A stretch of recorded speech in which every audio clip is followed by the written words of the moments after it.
Alhamdulillah Rabbil Alamin. Wassalatu wassalamu ala asyrafil anbiya'i wal mursalin wa ala alihi wa sahbihi ajma'in amma ba'd. Para jamaah subuh rahimakumullah.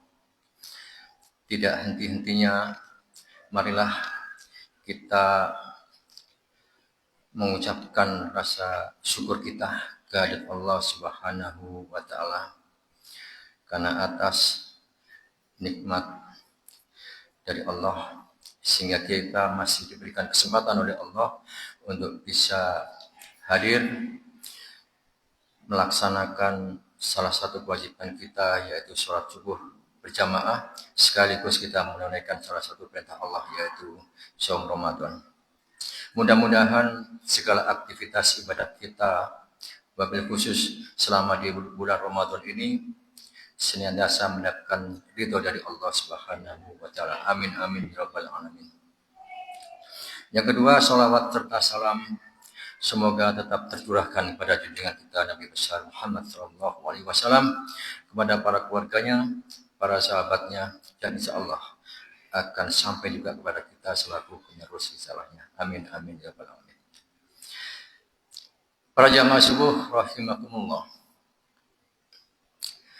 Sesungguhnya Allah itu telah memberikan atau menganugerahkan kepada kita yaitu ghoriza atau naluri.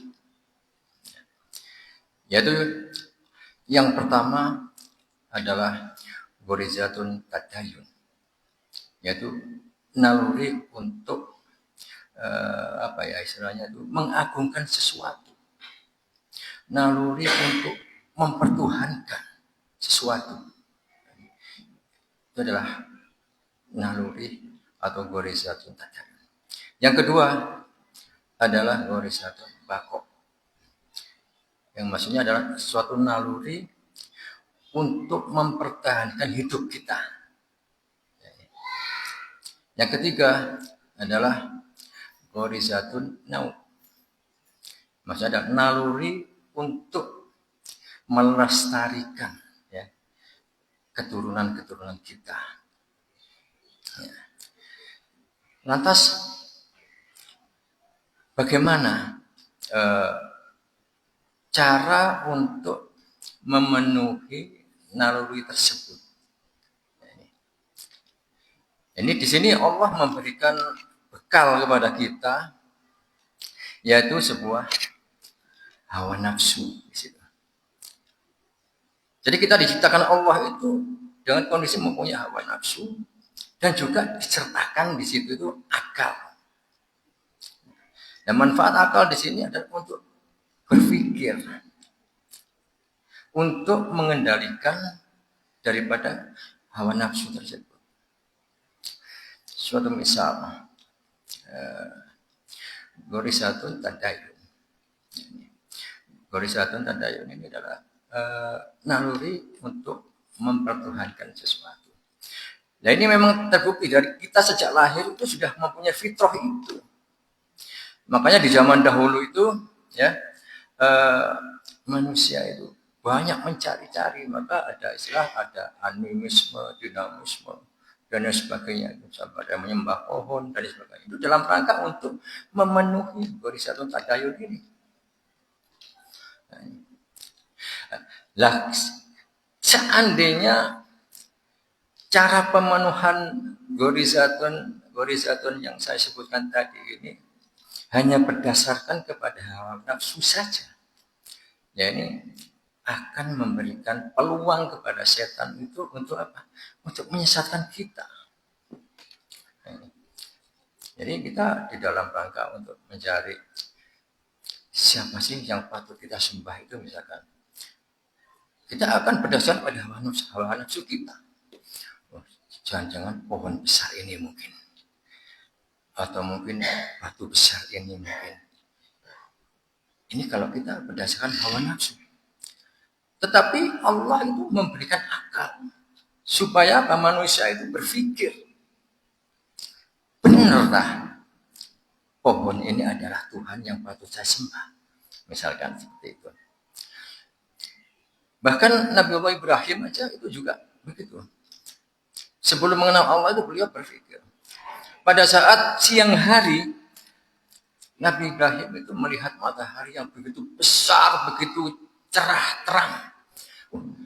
Jangan-jangan ini Tuhan saya. Tetapi karena manusia itu dibekali Allah dengan akal, maka Nabi Ibrahim pun berpikir, pada saat malam datang, mana matahari yang terang itu? Kok sekarang nggak ada? Maka dengan akalnya beliau berpikir, masa Tuhan iso hilang. Kemudian pada malam hari, beliau melihat bulan yang begitu terang, yang bisa menerangi malam yang gelap. Oh, jangan-jangan ini Tuhanku. Tapi pada pagi harinya, bulan kok nggak ada, kok hilang. Ya. Jadi inilah fungsinya akal kita itu adalah untuk mengendalikan hawa nafsu kita sehingga kita biar nggak istilahnya lolos seperti itu. Ya. Satu misal, gorisatun bakok misalnya. Gorisatun bakok adalah naluri untuk mempertahankan hidup kita. Saya hidup butuh makan. Saya hidup butuh untuk mencari nafkah misalkan. Nah ini kalau yang menguasai diri kita itu adalah hawa nafsu, mungkin kita lost. Wis opo caranya kemana? Gak peduli. Apa yang saya lakukan ini adalah sebuah kemudorotan. Terus gak peduli tiba wong apa sopo tak cukup, tak pangan. Gak peduli ki duwe sopo tak korupsi. Ya. Tetapi seandainya kita itu memanfaatkan akal kita, menggunakan akal kita, maka hawa nafsu yang seperti itu bisa kita tekan, bisa kita kendalikan. Oh iya ya, nek aku korupsi itu, karo Gusti Allah aku gak oleh. Kok aku dosa? Padahal saya diciptakan Allah itu di dunia ini adalah tujuannya untuk beribadah kepada Allah. Nah kalau saya nggak mau mentaati syariat Gusti Allah bahwa mencuri itu haram, saya takut nanti di akhirat saya dimasukkan ke dalam neraka. Terus aku mau mencuri, aku mau korupsi, aku mau berbuat curang di dalam berdagang misalkan. Aku mau menipu misalkan. Ini manfaat akal. Sehingga apa? Sehingga sesuatu yang buruk itu bisa kita kendalikan.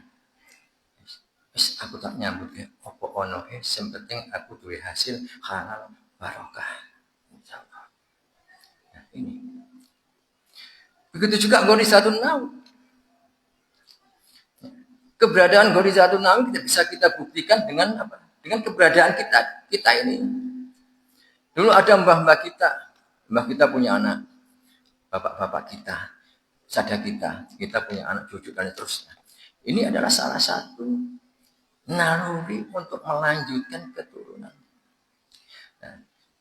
Nah ini kalau kita menuruti hawa nafsu, mungkin kita lost untuk menyalurkan syahwat kita sembarang.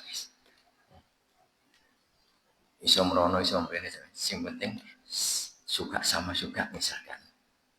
Seperti itu.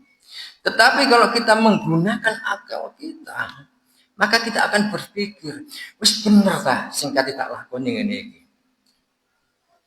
Ini kita kendalikan dengan akal kita. Oh ternyata sesuatu yang akan saya lakukan ini ternyata dilarang oleh Allah. Maka kita kalau menginginkan sesuatu yang seperti ini harus melalui jalur ini. Nah, kalau kita senantiasa menggunakan akal kita akhirnya mampu berpikir di situ. Sehingga sesuatu yang membawa kemudorotan baik itu kepada orang lain maupun kepada diri kita itu bisa terhindarkan. Artinya kita bisa mengendalikan. Gitu. Nah, dari permasalahan seperti ini menunjukkan bahwa apa? Manusia itu mempunyai potensi untuk berbuat salah. Mempunyai potensi besar untuk berbuat dosa. Tetapi apakah dengan kondisi seperti ini kemudian Allah itu diam? Tidak. Allah dengan maha kasih, maha penyayang, maha pengampun, itu justru memanggil kita. Wahai para pendosa, merinio. Kita dipanggil, diseru oleh Allah. Sebagaimana dijelaskan di dalam Al-Quran, ya, di surat Ali Imran, ayat 133. A'udzubillahi minasyaitonirrajim. Bismillahirrahmanirrahim. Wa syari'u ila magfiratin min rabbikum wa jannatin arduhas samawati wal ardu uiddat lil muttaqin. Dan bersegeralah kamu menuju atau mencari ampunan dari Tuhanmu dan mendapatkan surga yang luasnya seluas langit dan bumi yang disediakan bagi orang-orang yang bertakwa. Jadi Allah itu istilahnya itu gak ego. Menurut hambanya itu sesat seperti itu. Tapi dengan maha kasih dan sayangnya Allah, manusia itu diberikan kesempatan. Merinio. Menujulah, carilah ampunanku. Gak peduli dosa kita itu yang dulu kita itu kayak apa, sebesar apapun. Tetapi pada saat diseru oleh Allah ini, kemudian kita kok mendengarkannya. Nah, kemudian kita istilahnya itu melakukan sebuah tobatan nasuha. Mengikuti apa yang diserukan Allah tadi. Ya. Kemudian yang diserukan itu apa? Kita harus berbuat apa dan siapa? Ya. Ini dilanjutkan di dalam surat Al-Imran ayat 134. Bismillahirrahmanirrahim. Alladzina yunfiquna fisyara'i wal dharra'i wal kadiminal adi wal kadimina waidha wal afina anin nas wallahu yuhibbul muhsinin. Yaitu orang-orang yang berinfak baik di waktu lapang maupun di waktu sempit, dan orang-orang yang menahan amarahnya dan memaafkan kesalahan orang lain, dan Allah mencintai orang yang berbuat kebaikan. Ini ada beberapa langkah yang perlu kita lakukan.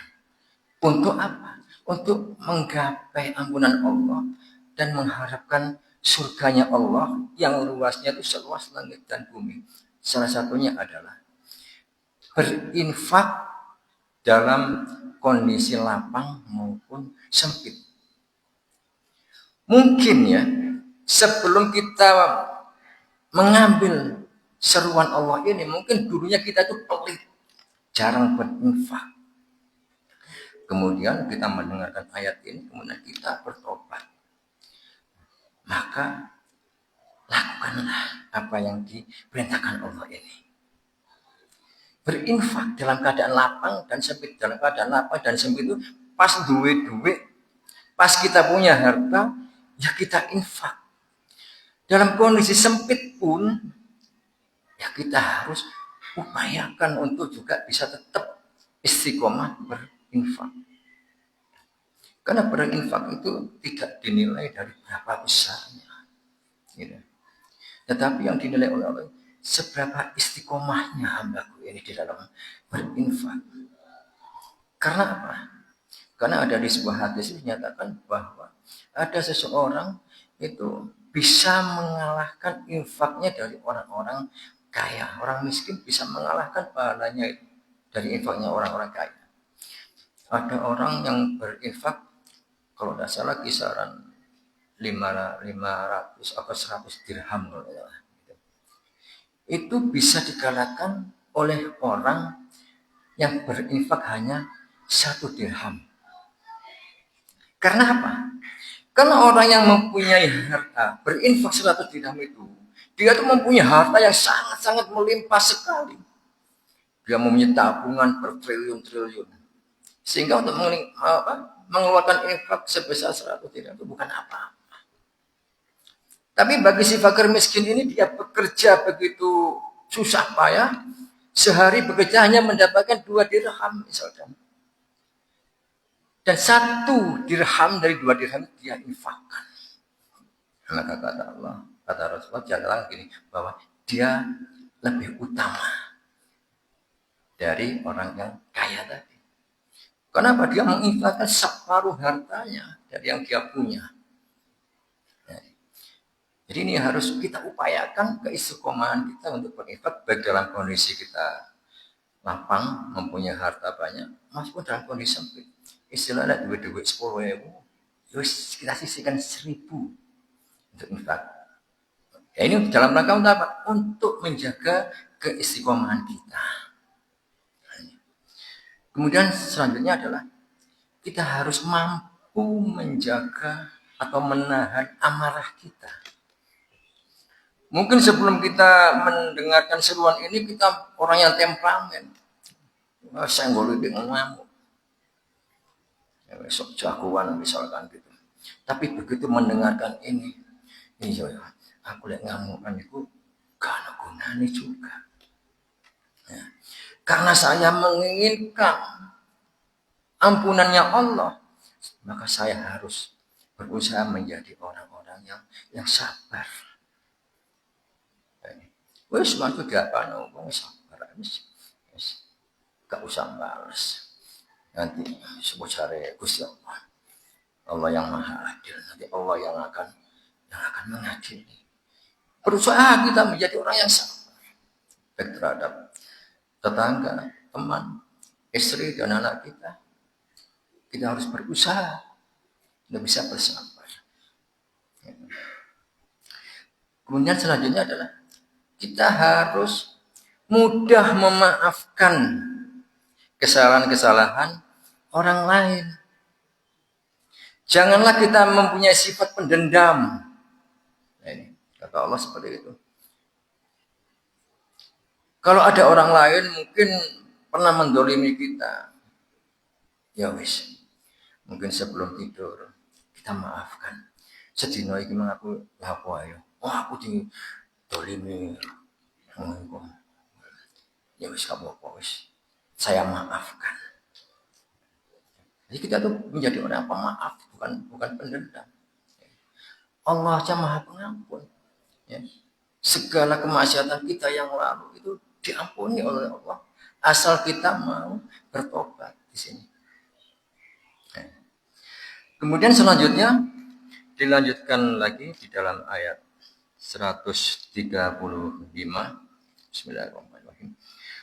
Walladzina idza fa'alu fakhishatan aw zalamu anfusahum dzakarullaha fastaghfaru li dzunubihim wa may yaghfirud dzunuba illallah wa lam yushirru ala ma fa'alu wa hum ya'lamun.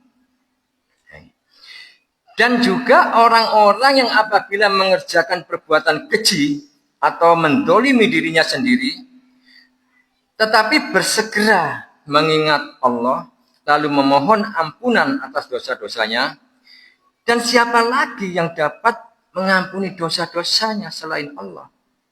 Dan mereka tidak meneruskan perbuatan dosa itu, sedang mereka mengetahui.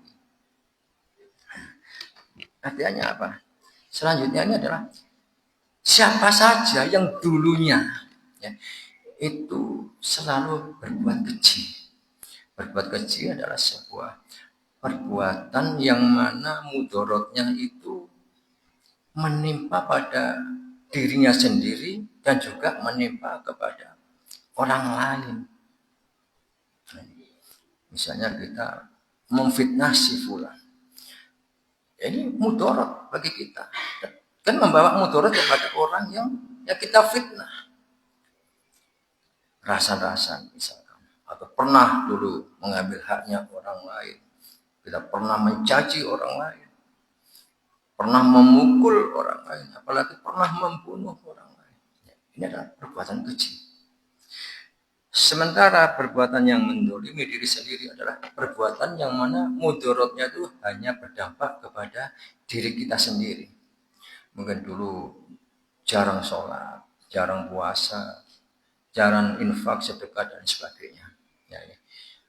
Nah, apabila orang-orang seperti ini kemudian bersegera, artinya bertobat untuk menuju kepada ampunan Allah, maka insya Allah dengan kasih sayangnya Allah, Allah akan mengampuni segala dosa-dosa itu. Dengan syarat apa? Kita berjanji kepada Allah untuk tidak mengulangi lagi. Ini syaratnya. Jadi yang dinamakan taubatan nasuhah itu adalah taubat yang mana kita itu mengakui kepada Allah, ya Allah, dulu saya sering meninggalkan sholat, ya Allah. Dulu saya pernah meninggalkan puasa. Dulu saya pernah minum khamr mabuk, ya Allah. Dulu saya pernah berjudi mungkin. Apapun kesalahan kita sebut pada Allah. Dan pada saat ini saya berjanji, ya Allah, bertobat kepadamu, ya Allah, untuk tidak melakukan hal-hal itu lagi. Berjanji. Dan ini harus kita buktikan. Buktikan apa? Dengan cara apa? Ya, kita buktikan semakin meningkatnya ketakwaan kita kepada Allah. Yang dulunya tidak sholat, ternyata memang betul-betul kita kemudian rajin sholat. Yang dulunya tidak puasa, kemudian sekarang rajin puasa. Bahkan setelah Ramadan dilanjutkan dengan puasa sunnah. Juga dilanjutkan dengan infak. Dengan istiqomah dalam keadaan lapang maupun sempit. Dan lain sebagainya, amal-amal yang baik. Artinya ketakwaan seseorang itu semakin meningkat. Nah, dengan peningkatan inilah. Itu adalah tanda-tanda kita itu menuju kepada ampunan Allah, mengharap dimasukkan ke dalam surganya Allah. Gak peduli sebesar apapun dosa-dosa kita yang pernah kita lakukan itu, kita tidak peduli itu. Karena kita yakin kalau kita mau bertobat kepada Allah dan mau melaksanakan tunduk dan patuh kepada syariat-syariat Allah, insya Allah Allah akan menurunkan ampunannya dan insya Allah kita akan dimasukkan di dalam surga. Dan ini janji Allah. Ini janji Allah. Tapi meskipun demikian, kita juga istilahnya itu jangan terlalu GR. Soalnya gini, wah, saya akan ahli ibadah, insya Allah aku pasti mlebu surga. Tapi ada lagi di sisi lain, waduh, aku ini ahli maksiat, apa ya pantas mlebu surga aku ini.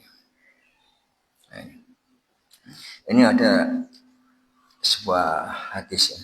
Ini saya ambil dari kitab Nasihat Agama dan Nasihat Islam yang ditulis oleh Habib Abdullah Hadad. Itu bunyinya demikian.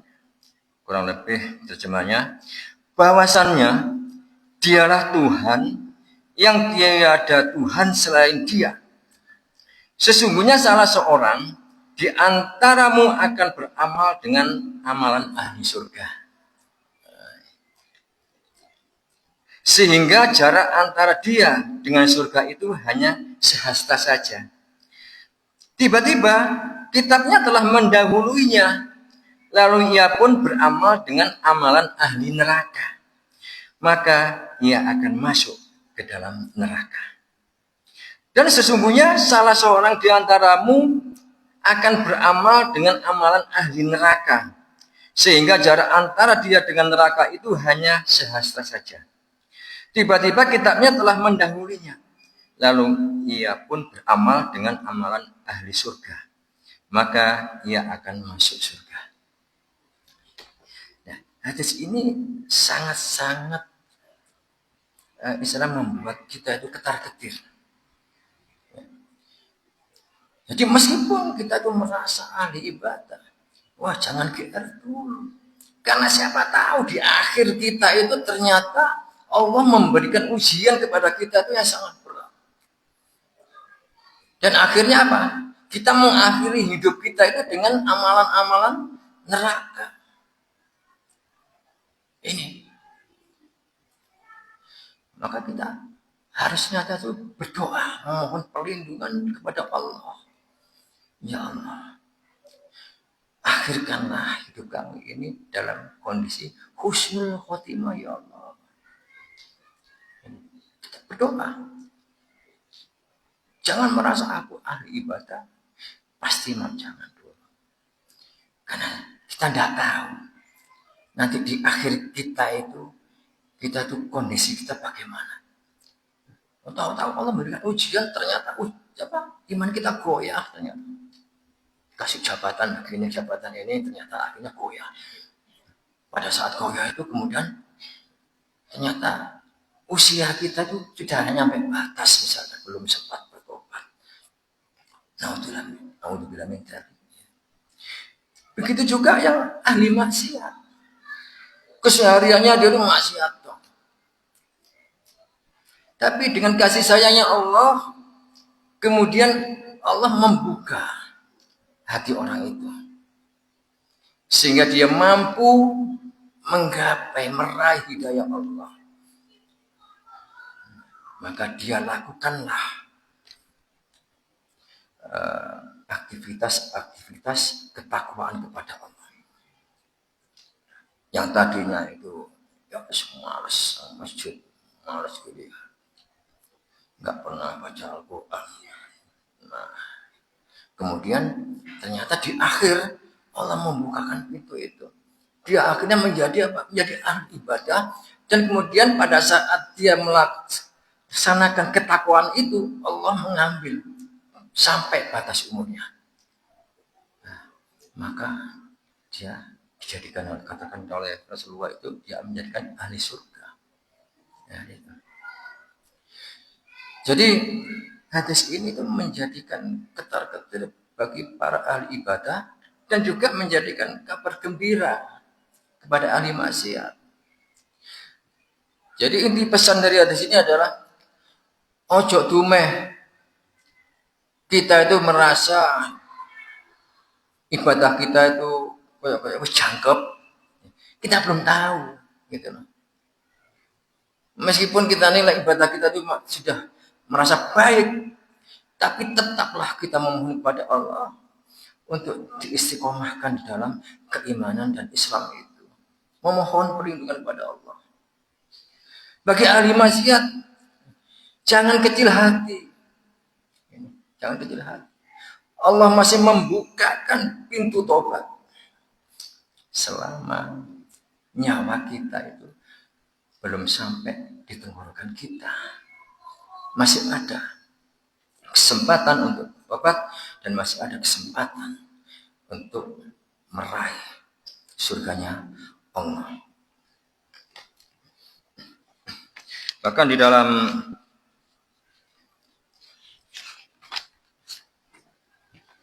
firman Allah yang lain itu disebutkan di dalam surat Al-Baqarah ayat 214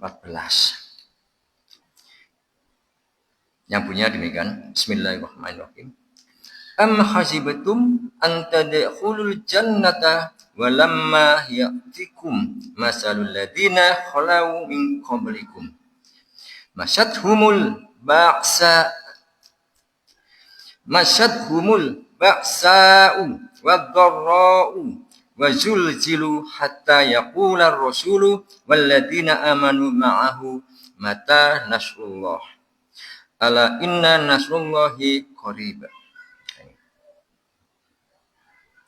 Ataukah kamu mengira bahwa kamu akan masuk surga? Nah ini kita itu disinggung oleh Allah yang merasa ahli ibadah misalkan. Apakah kamu mengira bahwa kamu akan masuk surga? Padahal belum datang kepadamu cobaan seperti yang dialami oleh orang-orang terdahulu sebelum kamu. Mereka ditimpa kemiskinan, penderitaan, dan diguncang dengan berbagai cobaan. Sehingga Rasul dan orang-orang yang beriman bersamanya berkata, kapankah datang pertolongan Allah? Ingatlah sesungguhnya pertolongan Allah itu amatlah dekat. Nah, ini Allah mengingatkan kepada kita. Jadi jangan dulu kita itu merasa, wah ibadah koyo-koyo wis cukup. Jangan. Bisa jadi kita itu rajin ibadah karena apa? Karena hidup kita oke-oke saja, tidak pernah ada masalah. Bisa jadi kalau pada saat ibadah kita baik, kemudian Allah memberikan ujian, wah ternyata kau dihimpit ekonomi yang sudah lemen lah saya. Itu ujian. Tetapi akhirnya ya kita nyimpang dari aturan Allah. Nah ini makanya jangan GR dulu. Jadi kita harus senantiasa berlindung kepada Allah, itu harus. Karena setan itu tidak ada henti-hentinya untuk menggoda kita, itu tidak ada henti-hentinya. Bahkan sampai kita sakaratul maut pun setan itu tetap menggoda kita. Dia akan selalu membisikkan, ojo muni la ilaha illallah. Selalu membisikkan itu. Nah ini kalau kita enggak mempunyai keimanan yang kuat, maka kita akan kalah. Kebiasaan ini ngamuk, pada rasanya ya ngamuk. Kebiasaan yang meso ya mungkin pada saat najat ya meso. Sebagaimana pernah disampaikan oleh penceramah yang terdahulu ya, misalnya satu sen gitu. Itu kebiasaan-kebiasaannya dia lakukan dia akan keluar. Karena jadi tadi setan nggak akan henti-hentinya menggoda manusia. Bahkan kita saat ibadah pun setan masih menggoda. Kita mau sholat, nggak usah sholat. Terus kemudian kita sholat. Mau sholat aja digudo supaya caranya nggak khusyuk apa. Gak mempan misalkan. Terus kita mau sholat, nggak usah sholat, cukup sholatnya cukup. Ya itulah setan nggak ada henti-hentinya untuk menyesatkan manusia. Karena apa? Karena dia nggak suka. Manusia itu masuk surga nggak suka. Dia akan senantiasa mencari teman sebanyak-banyaknya. Nah, itulah kami sebagai pemateri ingin mengajak bersama-sama. Wabil khusus saya mengajak diri saya sendiri dan keluarga saya dan para jamaah pada umumnya. Marilah di usia yang sangat singkat ini kita betul-betul bisa memanfaatkan usia kita ini. Sebagaimana fitrah kita sebagai manusia yaitu untuk senantiasa beribadah kepada Allah. Dan juga mari kita itu mengupayakan mencari amalan-amalan di samping amalan-amalan yang biasa kita lakukan ini. Carilah amalan-amalan yang kira-kira mampu menembus batas pada saat kita di alam barzakh. Ya, apa itu? Yaitu carilah amalan-amalan jariah. Kita upayakan. punya harta, kelebihan harta sedikit, kita infakkan ke masjid atau kepentingan-kepentingan umum. Nah, insya Allah itu akan mengalir terus. Kemudian selanjutnya, mari kita tetap ya mempertahankan fitrah kita. Kita tetap berpegang teguh kepada syariat-syariat Allah dan jangan pernah kembali kepada kesesatan atau dosa-dosa yang lalu.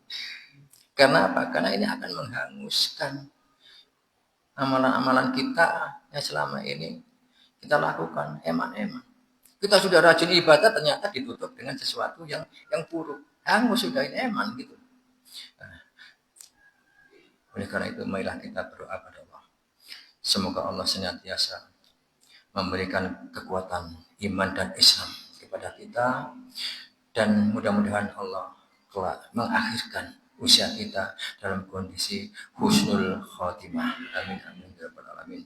Demikian yang bisa kami sampaikan dan saya atas nama pemateri mohon diperkenankan untuk memohon maaf apabila saya dan keluarga saya ada salah dan khilaf kepada Bapak semua ya. Ini kami mohon maaf dan begitu juga sebaliknya saya akan memaafkan siapapun insya Allah yang pernah juga pernah berbuat salah kepada kami. Ya, jadi kita harus mau mengakui kesalahan kita untuk memohon maaf dan kita pun jangan pelit. Kita juga harus mau memaafkan saudara-saudara kita. Dan insya Allah kalau kita sudah seperti ini, kita akan mendapatkan ampunan dari Allah dari segala dosa sebagaimana yang disampaikan oleh Rasulullah. Baik, kita akhiri dengan bacaan istighfar 3 kali, kemudian dilanjutkan dengan doa kafatul majelis. Astaghfirullahaladzim, astaghfirullahaladzim, astaghfirullahaladzim. Subhanakallahumma wa bihamdika asyhadu an la ilaha illa anta astaghfiruka wa atubu ilaik. Wassalamualaikum warahmatullahi wabarakatuh.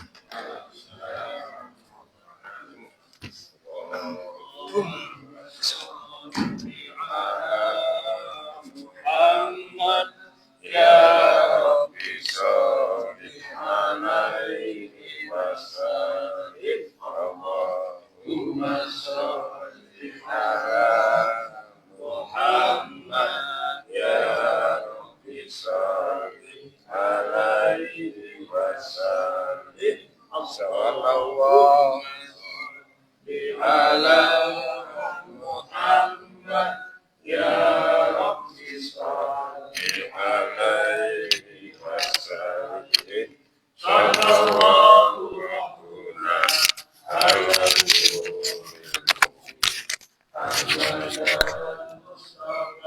wasallam.